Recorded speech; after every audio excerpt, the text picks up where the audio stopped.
Salam, hörmətli tamaşaçılar. Azərbaycan televiziyasının efirində Hədəf analitik informasiya proqramıdır.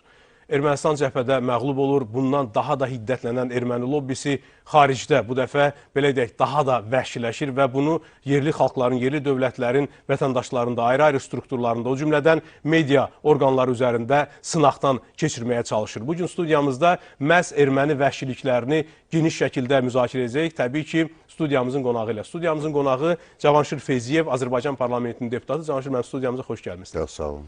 Cavanşir müəllim, erməni lobbisi bütün sferalarda, xarici ölkələrdə, cəmiyyətlərdə özünün vəhşilik nümunəsini göstərir. Ayrı-ayrı media orqanlarına, siyasi, ictimai xadimlərə, dövlət xadimlərinə təzyiqlər göstərir, hətta ölümlə hədələmək meyilləri biz müşahidə edirik bu günləri, o cümlədən Fransada. Biz bilirik ki, ermənipərəst deputatlar var, Fransada senatorlar var, ictimai siyasi xadimlər var və onların vasitəsilə də Fransa dövlətinə, hakimiyyətinə təsir göstərib öz çirkin niyyətlərinə nail olmaq istəyirlər və bu haqda istərdim ki, sizin fikirlərinizi öyrənim. Buyurun. Çox sağ olun, Elnar müəllim. Bəli, biz bilirik ki, Fransa prezidenti Emmanuel Macronun məlum bəyanatından sonra Fransa hökuməti prezident Macronun açıqlamasına izah verməli oldu və Fransa Xarici İşlər Naziri Milli Assambleyaya gələrək orada Fransa dövlətinin mövqeyini, rəsmi mövqeyini bir daha açıqladı və Fransa Respublikasının Xarici İşlər Naziri bildirdi ki, Fransa bu münaqişədə mütləq bir tərəf mövqey tutmalıdır və ədalətli olmalıdır. Çünki bizim Ermənistanla və ermənilərlə olan mövcud münasibətlərimizdən asılı olmayaraq Fransa Minsk qrupunun həmsədridir və ona görə biz hər hansı tərəflərdən hər hansı birinə üstünlük verə bilmərik. Buna baxmayaraq Fransa senatında əlbəttə Ermənistanın ənənəvi dırnaqarası dostları tapılır ki, onlar bu məsələni hər gün gündəmə gətirməyə çalışırlar, həm mətbuatda, həm Milli Assambleyada, həm senatda. O cümlədən Valeri Boyer adlı bir senator da hal-hazırda müzakirəyə öz layihəsini təqdim edib və güya bu layihədə Dağlıq Qarabağ, dırnaqarası Dağlıq Qarabağ Respublikasının tanınmasını müzakirə etməyi təklif edir. Lakin əlbəttə bu absurddur, aydın məsələdir ki, belə bir müzakirə olsa belə, onun nəticəsi olmayacaq. Amma bununla belə Fransa mətbuatında... Bu mətbuat hissəsini danışmıram, ayrıca danışacaq. Gəlin indi Parisə bağlanaq, Fransa senatına birbaşa bağlanaq. Bizimlə bağlantıda deməli Fransa senatının üzvü Nathalie Goulet'dir. Madame sénatrice, je vous remercie pour cette opportunité d'interview. Bien sûr, nous savons que Sualım ondan ibarətdir ki, Fransada bəzi senatorlar qondarma rejimin tanınması ilə bağlı təşəbbüs irəli sürüblər.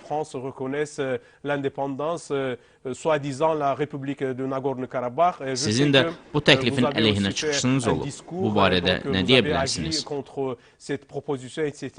Bien sûr, je voudrais avoir, et je pense que nos téléspectateurs aussi veulent avoir de votre langue la commentaire sur ce sujet, s'il vous plaît. Alors, bon, je suis en train effectivement d'engager des démarches. Çox sağ olun ki, fürsət yaratmışsınız.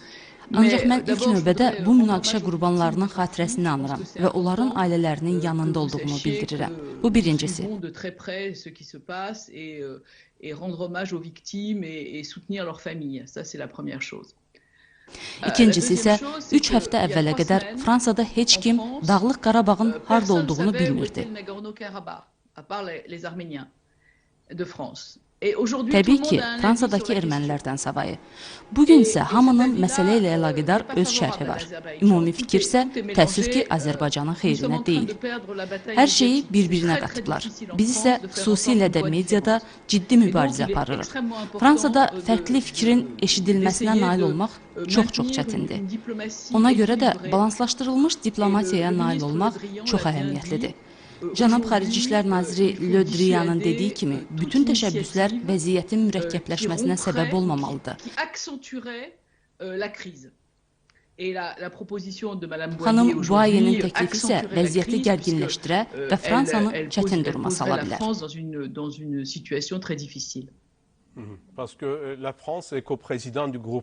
Ona görə ki, birincisi Fransa Minsk qrupunun həmsədridir, ikincisi də məhz Azərbaycan əraziləri Ermənistanın işğalı altındadır. Biz təcavüz qurbanıyıq, Ermənistan yox. Elə deyilmi, xanım Goulet? Non, mais oui, ça, on a des résolutions de l'ONU Bəli, bununla əlaqədar BMT-nin qətnamələri var. Bugünün məsələsi 20 ildən artıqdır ki, davam edən və dondurulmuş münaqişəni həll etməkdir.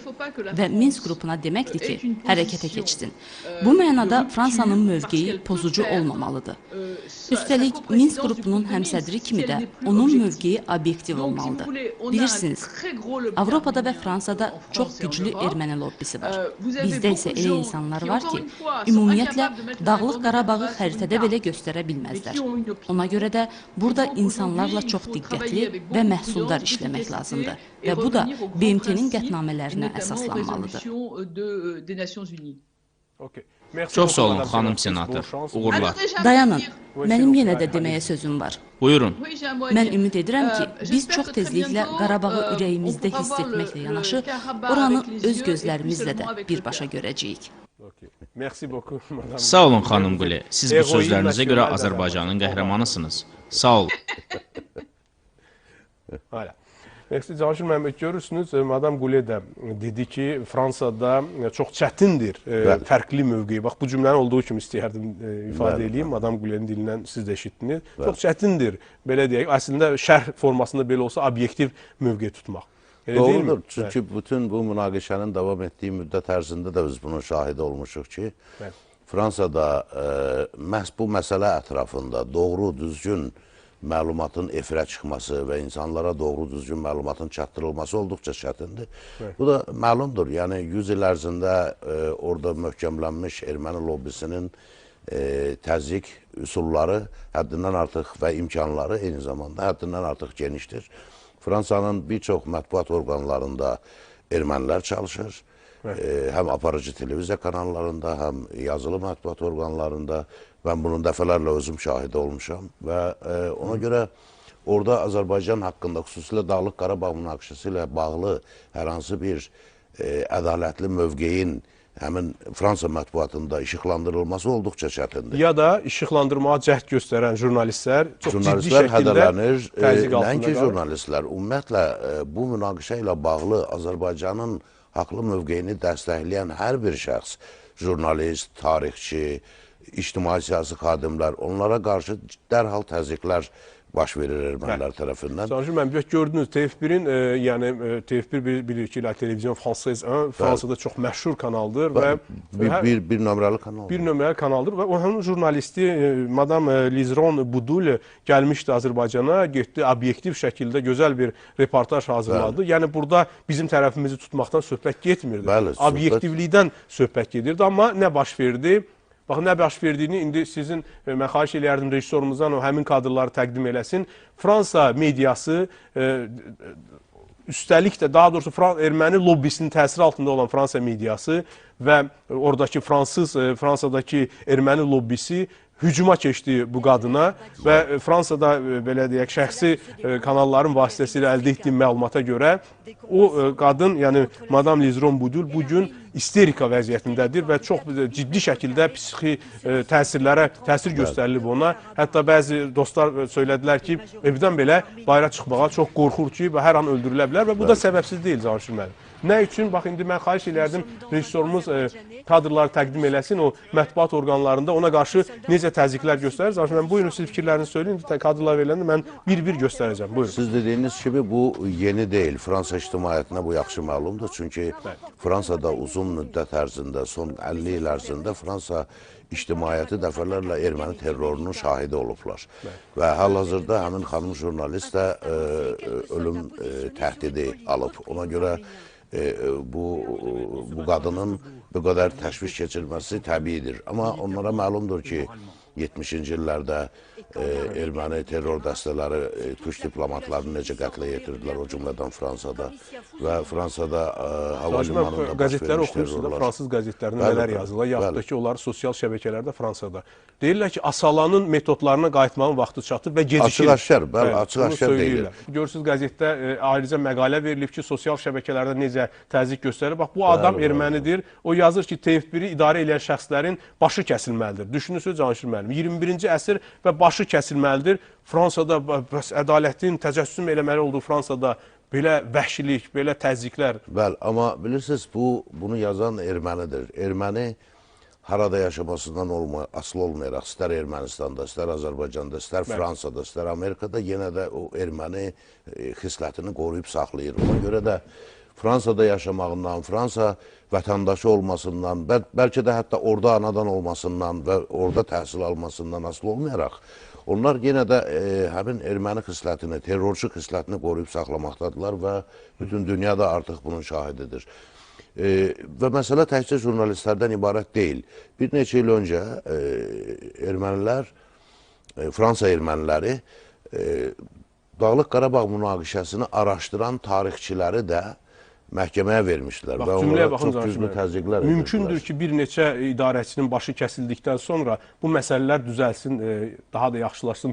Təqribən buradan belə görürəm cümləsinə. Siz düşünün, Fransada bunlara qarşı niyə hüquqi tədbir görülmür? Açıq-aşkar terror təhdidi, elə deyilmi Canşir müəllim? Şübhəsiz, bu elə terrordur. Bu hədələməkdir, ölümlə hədələməkdir və xüsusilə nəzərə alsaq ki, bir neçə gün öncə Charlie Hebdo redaksiyasının yerləşdiyi yerə yenidən hücum olmuşdu və cəmi 2 gün öncə bir fransız müəlliminin, tarix müəlliminin qətli və bu eyni əsasda, yəni bu Charlie Hebdo'nun məsələsi ilə bağlı.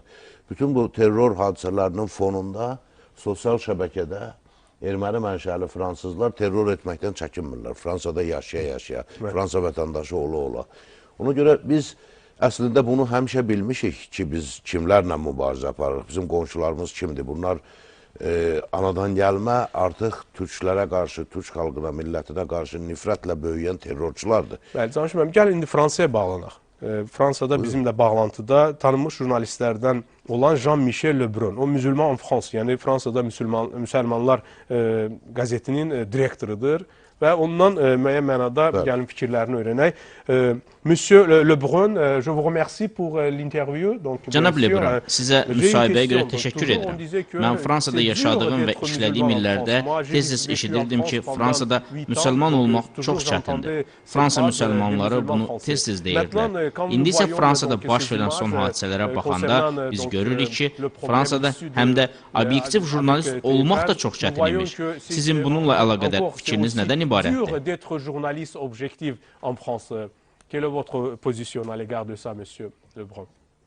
C'est ça? Je dirais bonjour. Bonjour. Et merci de m'avoir invité. Salam. Məni proqramınıza dəvət etdiyiniz üçün təşəkkür edirəm. Deyərdim ki, jurnalist sənəti heç vaxt asan olmayıb. Hər zaman yerinə görə risklər var. Ola bilər ki, müxtəlif qrupların hədəfinə də çevriləsən. Bu mövcud olan haldır. Sosial şəbəkələrdəki bu partlayış isə çox geniş yayılıb. Ona görə ki, sosial şəbəkədə hamı öz fikrini ifadə edə bilir. Xüsusilə də təzyiq qrupları bunu edirlər. Və bu tip müdaxilələr çox nadir hallarda xeyirxah olur. Üzr istəyirəm. Siz düşünmürmüsünüz ki, lobbinin bu hərəkətləri çox aqressivdir və Fransız Respublikasında erməni lobbisinin belə hərəkətlərinin ümumiyyətlə yeri olmamalıdır. Baxın, fransız jurnalistlər öz peşəkar fəaliyyətlərini göstərə bilmirlər. Niyə? Çünki erməni fəallarının qeyri-adekvat və irrasional təxribatı və terror təhlükəsi var. Erməni terror metodu göz önündədir. Elə deyilmi? Alors, nous avons en France, et c'est une particularité, autant le problème de conflit du Bizdə Fransada Dağlıq Qarabağ münaqişəsi ilə bağlı xüsusiyyət ondan ibarətdir ki, 700 minə yaxın erməni diasporasının varlığı özünü göstərir. Mənə görə ermənilərin öz həmvətənlərini müdafiə etməsi elə də şok edici fakt deyil. Pour moi, ça n'a rien de choquant. Ce qui est choquant, c'est qu'on essaie de terroriser. Lakin şok edici fakt ondan ibarətdir ki, öz peşəkar işini həyata keçirən jurnalistlər terrorizə edilir. Xanım Budul çox əla və tanınmış jurnalistdir. O nə edib ki, sadəcə öz işini görməyə çalışıb. Fransa ictimaiyyətinə öz gördüklərini göstərib. Deməliyəm ki, sosial şəbəkələrdə təkcə bu xanım jurnalistə qarşı hücum və boykot edilməyib. Məsələ TF1 rəhbərliyinə qədər gedib çıxıb. Baş kəsmək məsələsi. Burada söhbət fiziki mənadan getmir. la direction de TF1. Alors bien sûr, décapiter, ça peut être pris dans le sens figuré, c'est-à-dire Amma renvoyer sadəcə la işidə tête. aid bir Mais videoya dans le baxdığı contexte üçün öldürülən actuel, müəllim où məsələsinə un gəlincə, bunun professeur ümumiyyətlə a été məntiqi izahı décapité par un yoxdur. jeune fou qui avait regardé des vidéos de Daesh, ça prend une toute autre dimension. Erməni qrupları belə təzyiqlərlə və hərəkətlərlə jurnalistləri qorxutmaq istəyirlər. Merci beaucoup, monsieur Lebrun. Çox sağ Au olun. revoir. Bonne chance. Merci pour l'interview. Sağ olun, hələlik.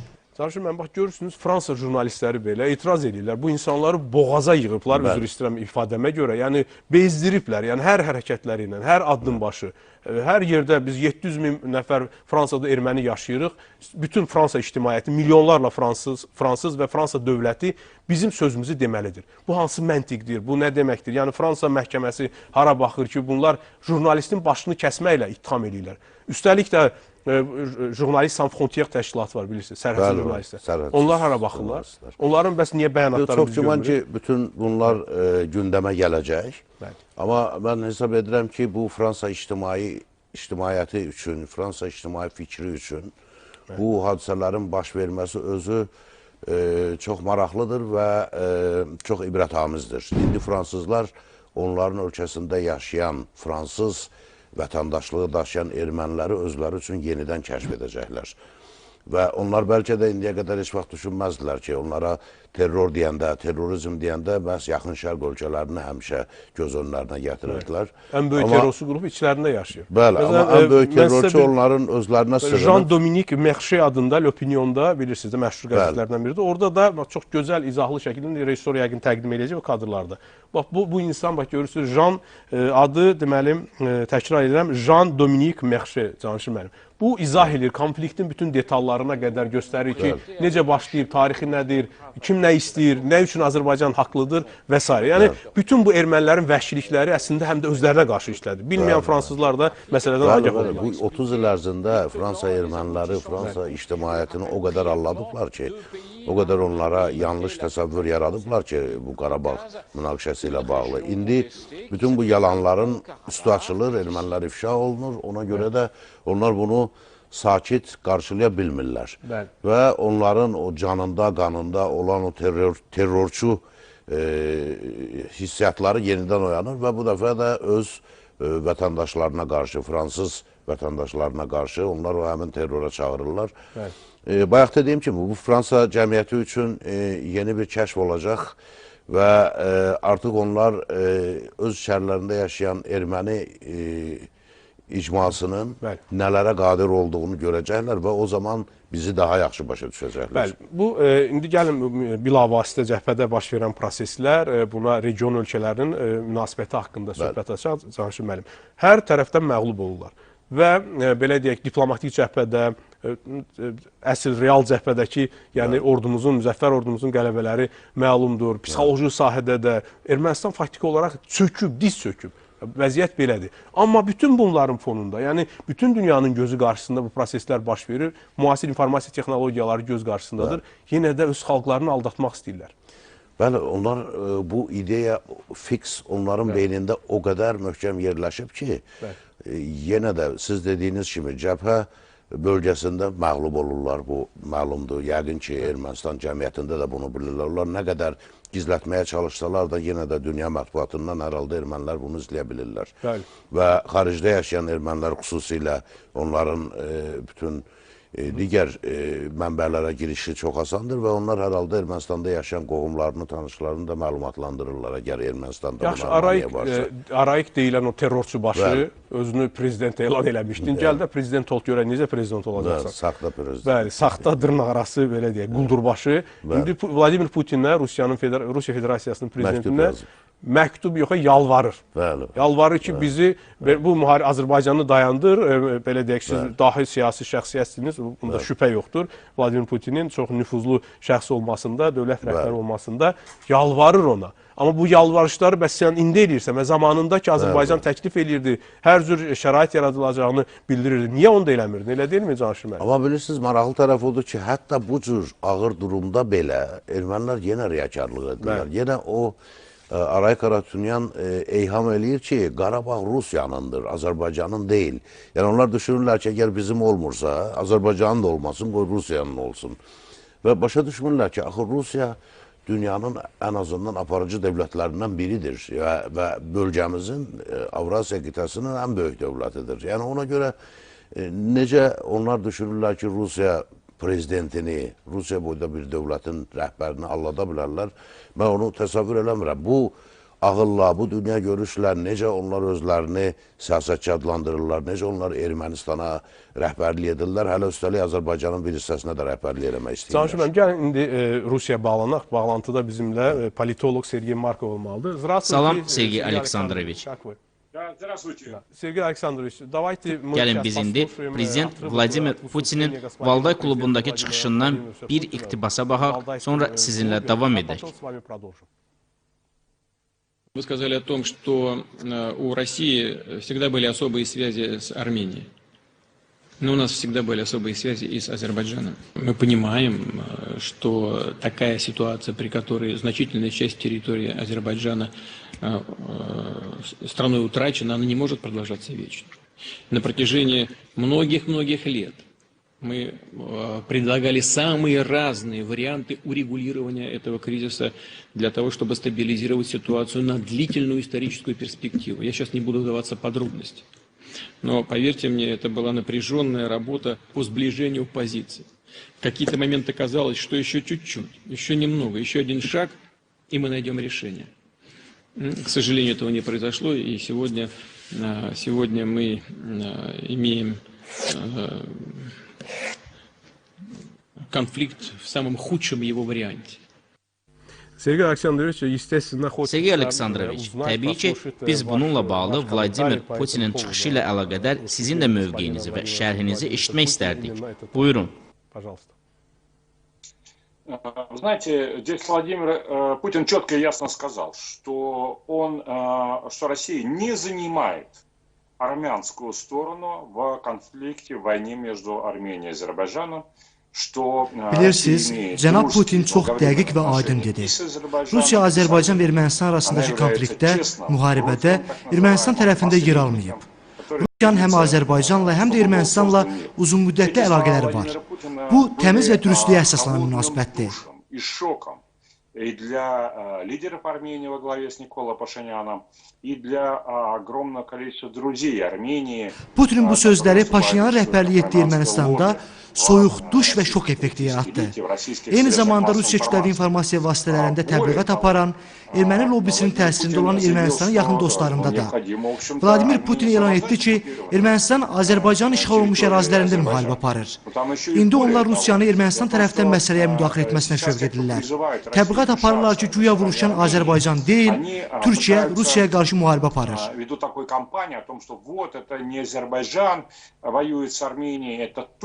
Воюет, по сути дела, против России, пытаясь ее вытолкнуть. Вот Турция враг такой России. Vladimir Putin Rusiya ilə Türkiyəni qarşı-qarşıya qoymağa çalışırlar. Putin onlara dəqiq cavab verdi. Cəfəngiyata son qoyun. Türkiyə Rusiyanın düşməni deyil, dostudur.